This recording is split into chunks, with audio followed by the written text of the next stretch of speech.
This live caller, 267, you're live on the air. What's your name, comment, and or question? Hey, how you doing, Ben? It's Eric from Philadelphia. My dude, Eric from Philly, what's happening, man? How's everybody doing? Hey, sis, I hope you really can do that. Ben, this is how much you're blowing up, bro. I went to the movies today. I got in a political debate with my friend or whatever, because she's a Hillary. It wasn't really. She's a Hillary girl, I guess. Mm-hmm. And so I told her, I said, well, listen, I told her where I stand and everything. It's no deal breaker. You can do whoever you want to do. Right.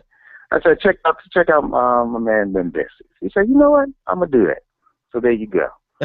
There you go, man. You know what I mean? I appreciate that, man. I'm working when I'm not working. But I just so I wanted you guys to know I work for you. I'm a union man. Mm-hmm. And I've been in the union for 10 years. I'm not rich. I'm a single father. I'll live paycheck to paycheck. If I lose my job, I will be in trouble. So those are the things that resonate for me with Sanders. Mm-hmm. And I think that I wish Obama would talk more about that. I really wish that he would have pushed that. But here's the real thing for me. I always said this before when I called your show. I always didn't like Hillary from way back. Right. It was never nothing new. This is not me saying, oh, yeah, we definitely, it would be great to have a woman president. But I just can't, it's everything about her is calculated. Even when you're looking at Donald Trump, I don't get the feeling that it's calculated. He took on the GOP when he talked about the war in Iraq.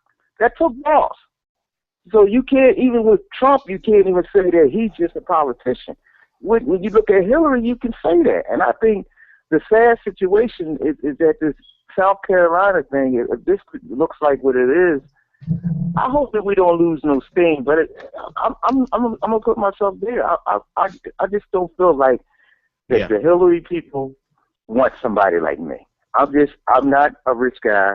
I got a piece of crap car that I wish I can get another one. I mean, I'm going paycheck to paycheck, and this is the issues that I don't know if it's getting out, but it's like, are we trying to just get somebody we like? I mean, what's going on? I mean, it's like, it's all right if you like Hillary personally. If you know her, she works for you. And let me say something else. Mm-hmm. You was talking about the black establishment. You went on your a good rant he's had with the Charles Blows of the world. Yeah. And I think what Dr. West said, he's looking like a prophet. He said everybody was up for sale when he was talking about Dr. Dyson and all like that. And you're seeing it now. One time these guys had the fire in their belly, but when you're eating, you got jumping in your Bentley, you jumping in your Hummer, and you on TV, and you got all that. You don't feel that much about. The establishment isn't so bad for you, but it's bad for me. It's bad for me. So I just think that's what Bernie Sanders.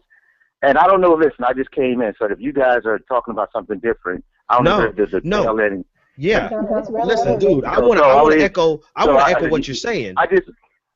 I don't want to cut you. Yeah, no problem. Listen, what you said was so true. I got to echo what you're saying, right?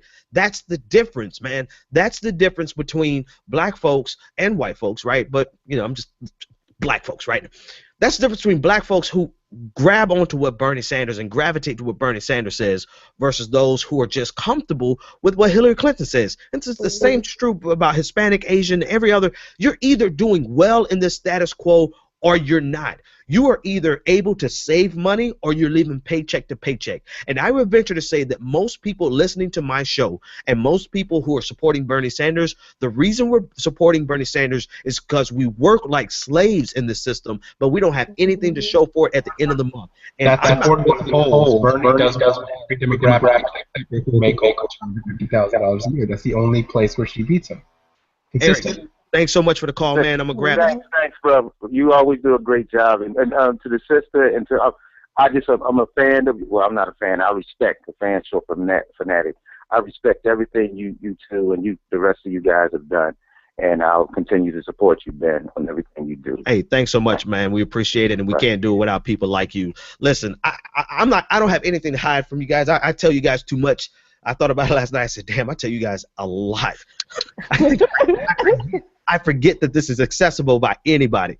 But the reality of it is, we really just stopped living paycheck to paycheck once I got this promotion, this last promotion I just got.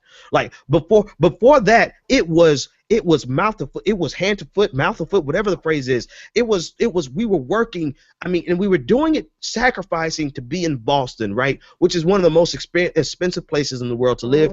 But if you want the opportunity, you have to go where the opportunities are. So we can't control how much rent is. And I said this last week. We can't control rent. We can't control the cost of childcare. We can't control the cost of gas.